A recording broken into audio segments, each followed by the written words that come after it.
Buenos días. Vamos a continuar con Primera de Tesalonicenses, capítulo 3, y vamos a leer y vamos a ver hoy de los versículos 9 al 13. Por lo cual, ¿qué acción de gracias podremos dar a Dios por vosotros, por todo el gozo con que nos gozamos a causa de vosotros delante de nuestro Dios, orando de noche y de día con gran insistencia para que veamos vuestro rostro y completemos lo que falta a vuestra fe? Mas el mismo Dios y Padre nuestro y nuestro Señor Jesucristo dirija nuestro camino a vosotros, y el Señor os haga crecer y abundar en amor unos para con otros y para con todos, como también lo hacemos nosotros para con vosotros, para que sean afirmados vuestros corazones irreprensibles en santidad delante de Dios nuestro Padre, en la venida de nuestro Señor Jesucristo con todos sus santos. Amén. Eh, Normalmente, no sé aquí cuántos trabajan, yo creo que unos cuantos aquí trabajamos, ¿verdad? Eh, Cuando trabajamos, lo hacemos dependiendo de algo y lo hacemos para algo. Normalmente dependemos de conservar ese trabajo, dependemos de ir todos los días a trabajar, dependemos de esforzarnos para al final del mes tener ese objetivo. Y ese objetivo es ni nada más ni nada, tener una titulación que luego le va a servir para buscar un trabajo. Estas son cosas prácticas de la vida. Ahora, en la vida cristiana, ¿de qué o de quién dependo? En la vida cristiana, ¿qué estoy esperando al final? Y en la vida cristiana, ¿qué tengo que hacer mientras estoy esperando a ese final? Dependamos de Dios en amor y santidad hasta que Cristo venga. Es decir, ¿de quién dependo? De Dios. ¿Qué estoy esperando? La venida de Cristo. ¿Y qué tengo que hacer hasta entonces? Vivir en amor y en santidad. Vamos a desarrollar todas estas cosas en el texto que tenemos hoy por delante.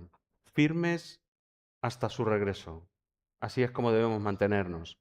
Firmes en el mismo sitio hasta su regreso. En primer lugar, agradezcamos a Dios por lo que ha hecho con nuestros hermanos, versículos del 9 al 11.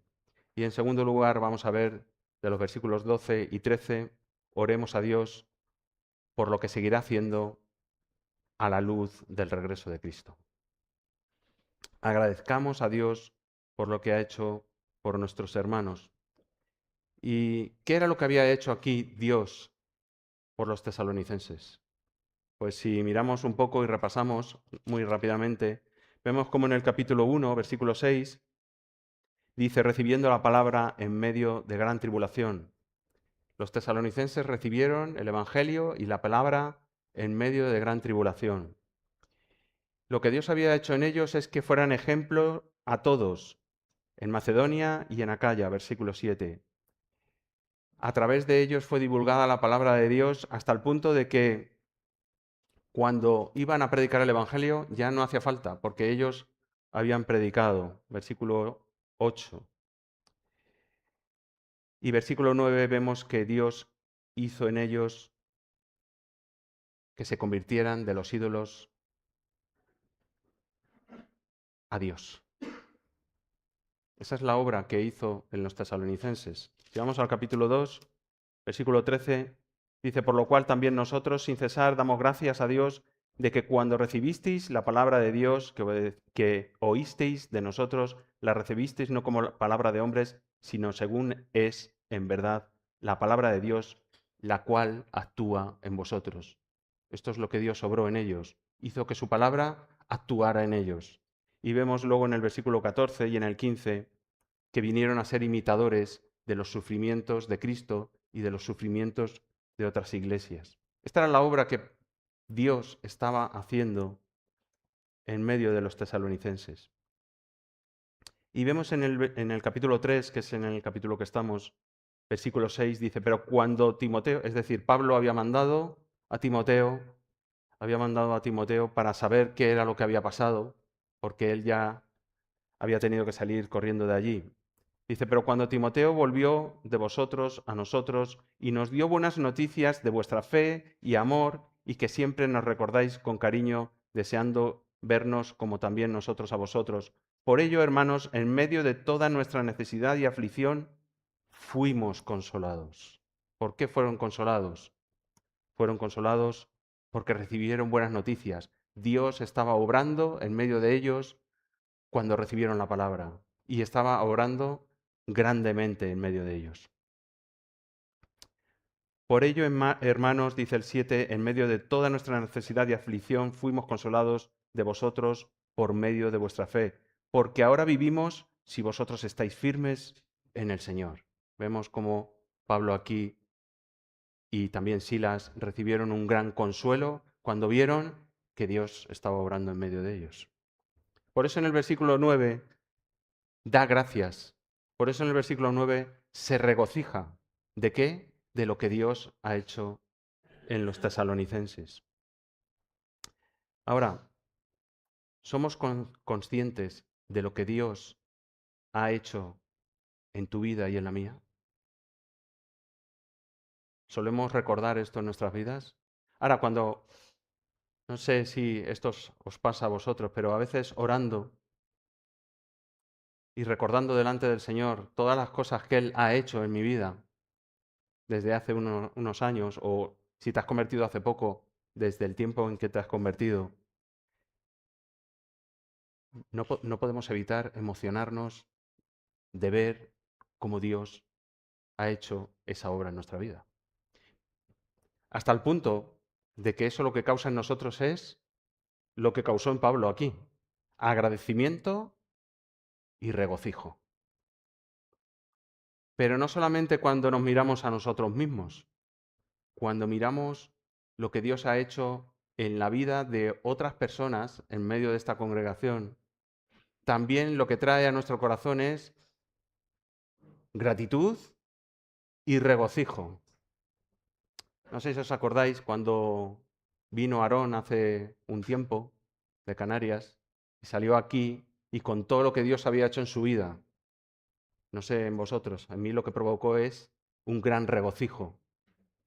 No solo por él, sino por lo que Dios hace en la vida de mi hermano y en la vida de mis hermanos. Eso causa un gran regocijo y gratitud al Señor. Y esto es lo que debe provocar en nosotros gran regocijo y gratitud. También esto es una razón en nuestras vidas para anhelar estar en la iglesia, porque esto nos llena de regocijo y gratitud delante del Señor.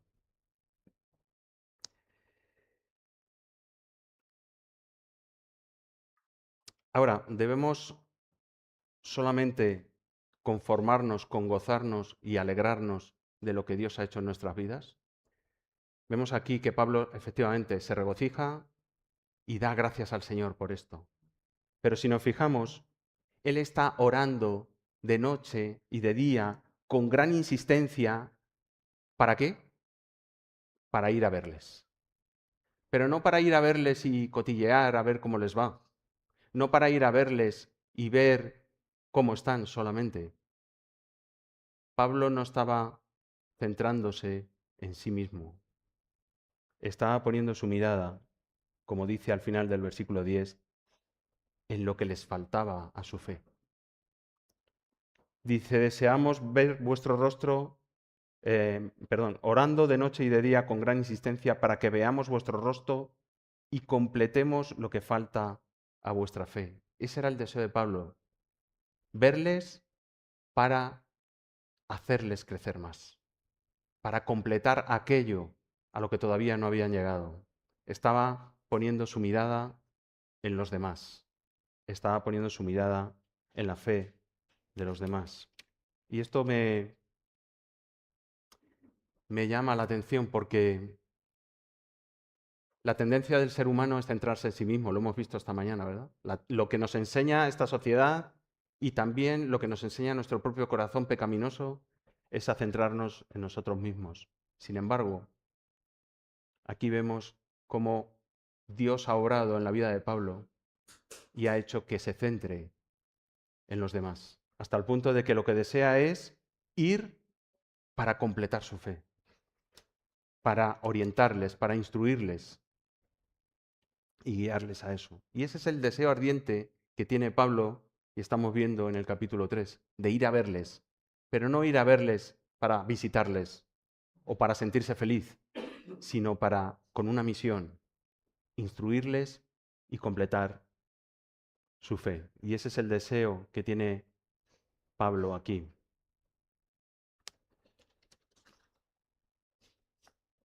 Ahora, hemos visto lo que Dios ha hecho. Y esto lo agradecemos, y esto nos llena de gozo, y esto nos llena de gran alegría. Pero ¿debemos solo anclarnos en lo que Dios ha hecho? ¿Debemos quedarnos solamente ahí?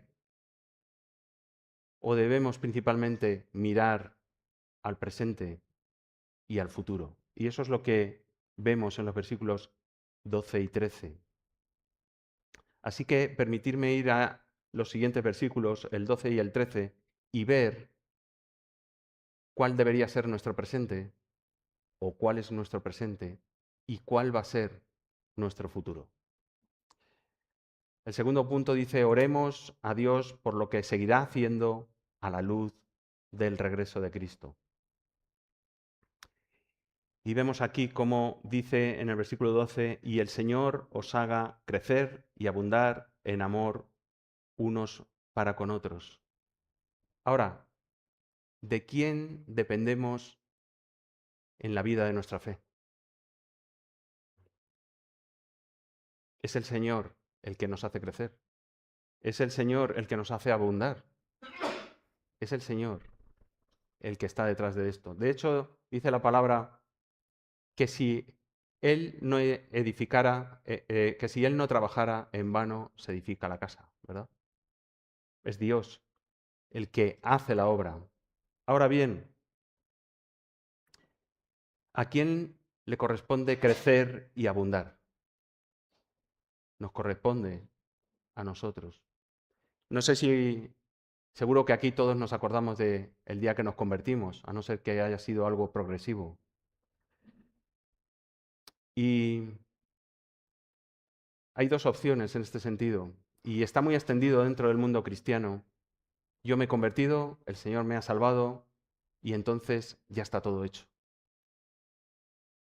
Esto sería una fe estática, una fe en la que ya está todo hecho, y yo lo único que tengo que hacer es sentarme y esperar la venida de Cristo. Y esto está extendido, muy extendido dentro del mundo cristiano. Pero es falso. Nuestra fe es activa. Y lo que vemos aquí es que dice, y el Señor os haga crecer y abundar. ¿En qué? En amor unos con otros, en estar firmes, en estar irreprensibles, en estar en santidad delante de Dios. Eso es lo que los versículos 12 y 13 nos dice. No es una fe estática, es una fe activa que habla de acciones. Así que cuando dice que tengo que abundar en amor, es una acción que tengo que hacer. Cuando dice vivir irreprensible, es una acción que tengo que hacer. Cuando dice vivir en santidad, es una acción que tengo que hacer. Incluso cuando dice esperando su venida, es algo que tengo que hacer. Tengo que estar esperando su venida. Dios es el que hace posible todo esto, pero yo soy el que tengo que crecer y abundar en estas cosas. Vamos a detenernos un momento. Dice crecer y abundar. No solamente tengo que crecer en la fe, no solamente tengo que crecer en el amor, sino que además tengo que abundar. Abundar. Tengo que continuar y seguir y continuar y continuar. ¿Qué es abundar? Abundar es seguir, seguir, continuar, continuar, continuar. ¿En qué? En el amor. No solo es crecer de una manera paulatina, sino abundar en ello, insistir en ello. Y aquí dice en el amor unos con otros. Hemos visto esta mañana, cuando Lilito estaba dando la clase de escuela dominical, estaba pensando que estaba hablando de lo que yo iba a hablar ahora, en muchas cosas, en algunas cosas, ¿no? Y una es esta. Vivimos en una sociedad en la que el amor consiste en amarme a mí mismo. Eso es lo que la sociedad y este mundo nos enseña, pero también nos lo enseña nuestro propio corazón. Somos egoístas por naturaleza, por lo cual me encanta amarme a mí mismo. Pero ¿cuánto cuesta amar a otros? Cuesta. Amar a otros cuesta. Si nos fijamos, dice vamos a ir a Juan capítulo 13 y vamos a leer versículos 34 y 35. Juan 13, 34 y 35. Y el Señor les dice a sus discípulos lo siguiente: un mandamiento nuevo os doy, que os améis unos a otros como yo os he amado, que también os améis unos a otros. En esto conocerán todos que sois mis discípulos, si tuviereis amor los unos con los otros. Aquí el Señor sube un escalón más. No dice solamente que nos amemos unos a otros, sino que dice cómo. Como Él nos ha amado. Es decir, un amor desinteresado, un amor entregado, un amor dispuesto a todo. En su caso, un amor que dio su vida por nosotros. Así que en un mundo donde cada uno se ama a sí mismo y no ama a los demás, lo que nos dice es: amaos unos a otros y creced y abundar en el amor unos con otros, como dice en el versículo 12. A esto es a lo que estamos llamados. También estamos llamados a mantenernos firmes en la fe. Versículo 13. Aquí cuando dice afirmados, afirmados, para que sean afirmados vuestros corazones, en el original significa establecer firmemente, fortalecer, confirmar, hacer estable, inquebrantable, dar firmeza para que algo no vacile, es decir, para que algo no se mueva. A eso estamos llamados. Dios es el que obra esto en nosotros, que nos mantengamos firmes. Pero nosotros también estamos llamados a mantenernos firmes. Así que afirmados nuestros corazones irreprensibles. Esto quiere decir intachable. Ahora, ¿esto quiere decir perfecto? ¿Sin pecado? ¿Sin falla? No, no está diciendo eso. Porque entonces nadie podría ser cristiano. Porque todos fallamos y pecamos. Irreprensible es que nadie nos pueda acusar de un pecado de inmoralidad, por ejemplo, de adulterio, de fornicación. Que nadie nos pueda acusar de ladrones. Que nadie nos pueda acusar de mentirosos. Que nadie nos pueda acusar de ser perversos. Irreprensibles, intachables. Y aparece aquí una palabra muy importante: en santidad, delante de Dios. En santidad, delante de Dios. Vamos a ir a Levítico. Levítico capítulo 19.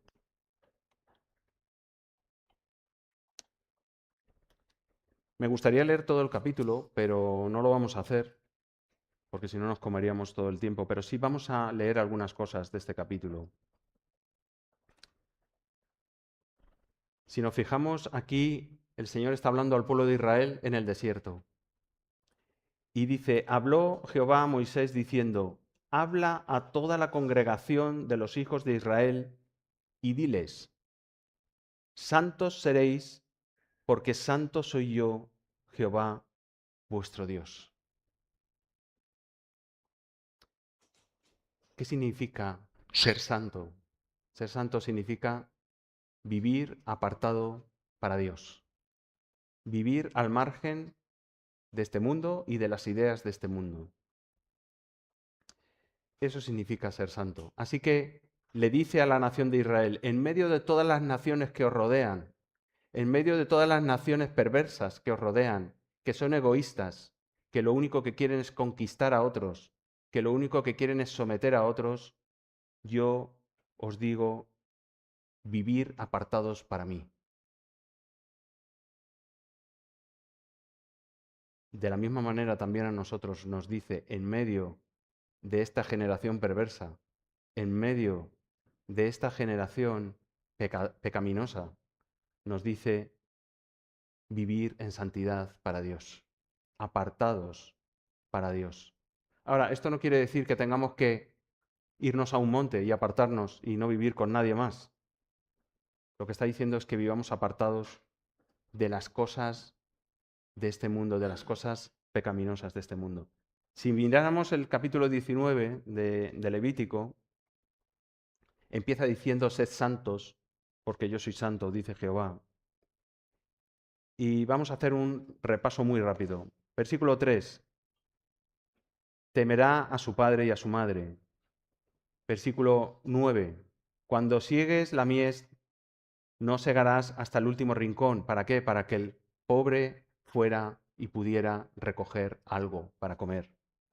Versículo 10, y no rebuscarás tu viña, el mismo principio, un principio de misericordia para aquellos que no tenían. Versículo 11, no hurtaréis, tiene que ver con los demás, para no dañarles.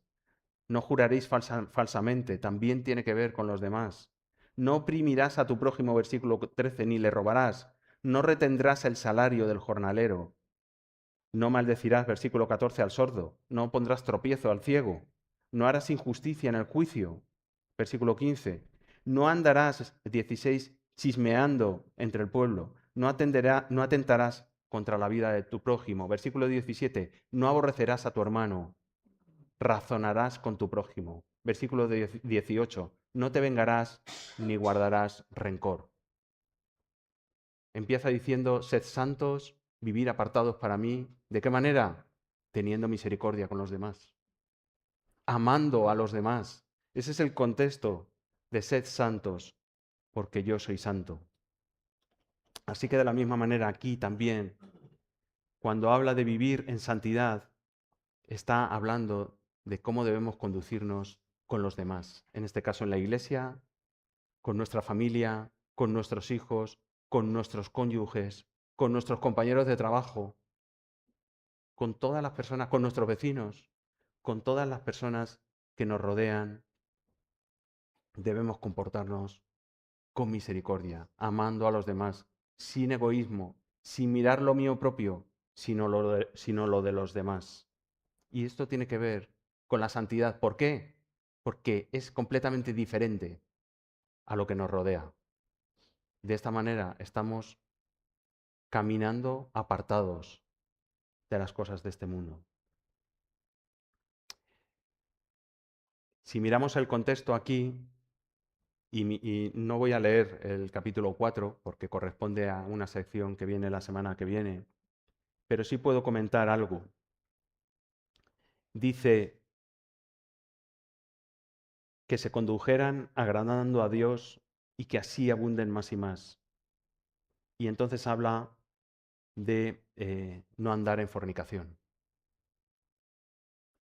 La santidad es precisamente esto, alejarse de las cosas de este mundo, vivir apartados para Dios.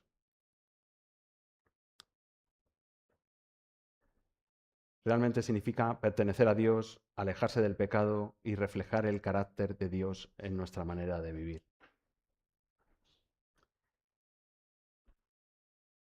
Primera de Pedro 1, 13 dice, por tanto, ceñid los lomos de vuestro entendimiento, sed sobrios y esperad por completo en la gracia que se os traerá cuando Jesucristo sea manifestado.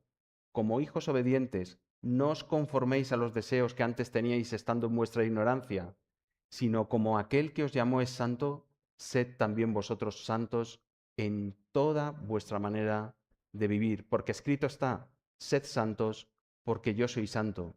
Y si invocáis por Padre a aquel que sin acepción de personas juzga según la obra de cada uno, conducíos en temor todo el tiempo de vuestra peregrinación. Así es como debemos conducirnos, no dejándonos dominar por los deseos que teníamos antes, sino conduciéndonos con temor todo el tiempo de nuestra peregrinación. Ahora, esto sería el presente, pero ¿y el futuro? Si nos fijamos aquí, dice que debemos vivir de esta manera, versículo 13, delante de Dios nuestro Padre, en la venida de nuestro Señor Jesucristo con todos sus santos. Nunca debemos de perder de vista esto. Debemos conducirnos de esta manera porque el Señor viene. Según este pasaje, el combustible de la santidad es que el Señor viene. Eso es lo que está en nuestra mente. Eso es lo que debe estar en nuestro corazón. El Señor viene. Conduzcámonos, abundemos, crezcamos, amemos a los demás, afirmémonos, conduzcámonos irreprensiblemente. Estemos en santidad delante de Dios. ¿Por qué? Porque el Señor viene pronto. Porque Jesucristo vuelve pronto. Esta es nuestra esperanza. Pero no solo es nuestra esperanza, no solo es lo que creemos, es la certeza. ¿Por qué es una certeza? Porque Dios lo ha dicho. Dios ha dicho que Cristo volverá. Y cuando Dios dice algo, se cumple. Así que no es solo una esperanza y una creencia, es una certeza. Cristo viene. Cristo va a venir. No es algo hipotético, sino una realidad.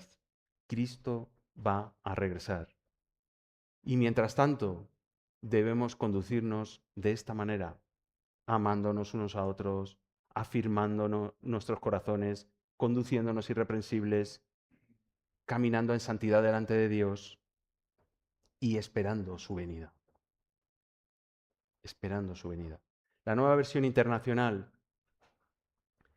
lo dice de la siguiente manera: que los fortalezca interiormente para que cuando nuestro Señor Jesús venga con todos sus santos, la santidad de ustedes sea intachable delante de nuestro Dios y Padre.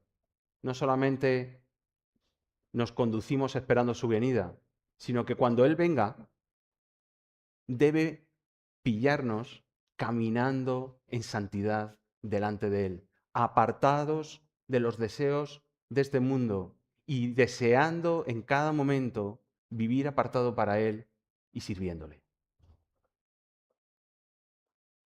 Para esto nos llamó Cristo. Así que no solamente tenemos que gozarnos y alegrarnos en lo que Dios ha hecho en nuestras vidas, debemos permanecer e insistir y crecer y abundar en todas estas cosas, esperando su venida. El futuro que tenemos por delante, bien cuando partamos porque nuestro cuerpo físico muera, o bien porque el Señor regrese, nuestro futuro va a ser la resurrección de los muertos. Cuando aquí habla y dice, en la venida de nuestro Señor Jesucristo con todos sus santos, luego en el capítulo 4, del 13 al 18, va a desarrollar cómo va a ser esa venida, con todos sus santos. Y no me quiero adelantar, pero sí habla de una cosa, que el Señor cuando venga nos resucitará de los muertos. Nos dará un cuerpo como el de Cristo, glorioso y eterno. Ya no estará el pecado, ya no estará la maldad, pero mientras tanto debemos conducirnos santos en toda nuestra manera de vivir. Así que esa era la meta que Dios tenía para el pueblo de Israel en el desierto, que fueran santos en toda su manera de vivir, en medio de naciones paganas, idólatras y malvadas. Eso es lo que Dios quiere para nuestras vidas, que vivamos en santidad delante de Él, apartados para Él, apartando de nosotros los pensamientos pecaminosos, apartando de nosotros todas las cosas que nos enseña este mundo. A nivel práctico, ¿qué cosas son las que inundan nuestra mente? Eh, por ejemplo, cuando vemos una película, está llena de pensamientos de este mundo. El adulterio no importa con quién vivas, no importa si estás casado, no importa si matas a alguien, no importa si robas. Las películas están llenas de estas cosas. Y no estoy diciendo que esté mal ver una película, pero debemos verlo con el filtro en nuestros ojos y decir, toda esta forma de vivir que me vende el mundo no es la adecuada ni la correcta delante de Dios y no es vivir en santidad delante de Dios. O cuando accedemos a un móvil, a las redes sociales, cuidado con las redes sociales, cuidado con las redes sociales, porque nos van a llenar nuestra mente de deseos pecaminosos de este mundo. Llenemos nuestra mente y nuestro corazón de cosas irreprensibles, de cosas que son para Dios. Y para los que todavía no han creído, para los que nos visitáis hoy y no habéis creído en el Señor, deciros que podéis ir a Cristo y arrepentiros de vuestros pecados. Podéis hacerlo hoy. Podéis ir a Cristo y creer en Él y que en la cruz del Calvario fueron pagados tus pecados y entonces serán perdonados. Pero no solamente serán perdonados tus pecados, sino que podrás vivir una vida en santidad para Él. Y además podrás experimentar en el futuro su venida con todos sus santos y la resurrección de los muertos y vivir con Él eternamente. Hay un lema en este mundo y es, comamos y bebamos que mañana moriremos. También hay otro lema, carpe diem, aprovecha el momento. ¿Por qué? Porque mañana voy a morir y todo se acaba. Pero nosotros no creemos estas cosas. Creemos que aunque muramos, estaremos con el Señor. Creemos que aun muertos seremos resucitados y el Señor vendrá y estaremos con Él por siempre. Y esa es nuestra maravillosa esperanza en la que debemos anclarnos y recordarla cada día. Cristo viene. Pensando en esto, hay un saludo muy extendido dentro del mundo cristiano y es bendiciones. Dios te bendiga, ¿verdad? ¿Cómo se saludaba la iglesia en el primer siglo? ¿Qué era lo que se decían unos a otros? Cristo viene. Cristo viene. Se lo recordaban el uno al otro todo el tiempo. Cristo viene. Cristo viene. Así que no perdamos de vista nunca en nuestras vidas que el Señor viene pronto y debe encontrarnos viviendo en santidad delante de Él, amándonos unos a otros, manteniéndonos firmes e irreprensibles delante de Él. Así que el Señor nos ayude y nos guíe en todas estas cosas. Gracias que el Señor es el que nos hace crecer y el que nos hace abundar en estas cosas. Gracias a que el Señor nos ha dado este mensaje. Gracias a que el Señor nos mantiene firmes delante de Él. Gracias a que Él un día regresará. Gracias a Él. Vamos a orar. Señor, te damos gracias por todo lo que has hecho en nuestras vidas, en cada uno de nosotros, por todas las cosas que podemos recordar y en las que podemos alegrarnos y regocijarnos por lo que tú has hecho por nosotros, por cómo comenzaste la fe en nosotros y cómo la continúas. Te damos gracias, Señor, porque podemos crecer y abundar en amarnos unos a otros. Podemos mantenernos firmes en tu gracia. Podemos vivir en santidad delante de ti, apartados de los deseos pecaminosos de este mundo. Gracias, Señor, porque tú nos has llamado a esto. No somos dignos, pero tú, Señor, en Cristo, nos has hecho dignos. En tu gracia, en tu amor, en tu misericordia, en tu perdón. Pero gracias, Señor, porque un día regresarás. Gracias, Señor, porque podremos verlo. Y no solo verlo, sino experimentarlo.